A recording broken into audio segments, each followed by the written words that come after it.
Mana yang lebih kuat? Penjara dari 1000 lapis busa, atau penjara batu seberat 500 kilo? Siapa yang lebih dulu lolos akan jadi pemenang. David memilih penjara busa, sementara Michael masuk penjara batu. Busa padat itu mudah hancur dengan satu pukulan, tapi ketebalannya hampir 2 meter. Bahkan Superman pun sulit menembus. Sedangkan dinding batu Michael benar-benar sekeras baja, tangan kosong mustahil membukanya. Host membawakan alat. Mereka shoot untuk menentukan siapa lebih dulu memilih. Michael menang dan mengambil palu karet, sementara David hanya mendapat pensil. Ia menusukkan pensil itu ke busa dan berhasil menembus beberapa lapis. Sayang pensil patah jadi 2, terpaksa ia terus menusuk dengan tangan kosong. Palu karet Michael hampir tak ada gunanya. Putaran berikutnya, David menang. Ia tahu Michael ingin bola besi, tapi dengan sengaja membiarkan pedang panjang jatuh ke tangannya. Hasilnya sama, alat yang tak cocok. David masih bisa mengupas busa dengan tangan, Michael tetap tak berdaya menghadapi batu. Host kembali memberi alat. Kali ini Michael dapat palu baja, David mendapat kapak. Kapaknya mudah menembus busa, apalagi di sisi tepi yang ternyata lebih rapuh. Strategi baru pun terbuka.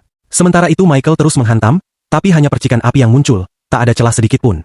Ketika keputusasaan hampir datang, sebuah kotak busa jatuh dari langit, berisi alat baru. Michael berhasil membelahnya, dan David menemukan kertas biru, ia mendapat sekop. Sekop itu luar biasa efektif. Setiap ayunan mengikis lapisan busa besar-besar. Lubang semakin dalam, tapi ia menemukan lapisan busa padat baru yang lebih sulit ditembus. Michael akhirnya mendapat palu baru. Ia menyadari sudut kanan atas dinding batu agak tidak rata. Setelah belasan kali dihantam, muncul retakan tipis, titik lemah yang bisa jadi kunci. Ia terus memukul di tempat yang sama, dan akhirnya batu mulai pecah. Putaran alat berikutnya, Michael menang lagi.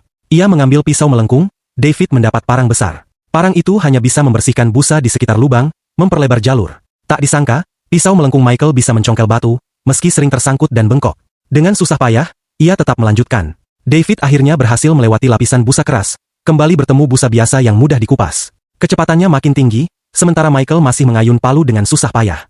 Giliran berikutnya, Michael mendapat palu kotak, David sekop bundar, dua-duanya kurang efektif. David pun kembali memakai tangan untuk mencungkil, Michael terus terbentur batu keras. Untung host memberi ganti, sekop baja untuk David, dan palu berduri untuk Michael. David merayap ke dalam terowongan sempit, terus menggali dengan penuh tenaga. Michael mengayunkan palu berdurinya, pecahan batu mulai berjatuhan. Keduanya sadar, perlombaan sudah memasuki tahap akhir. Michael, dengan palu barunya, semakin dekat menembus dinding.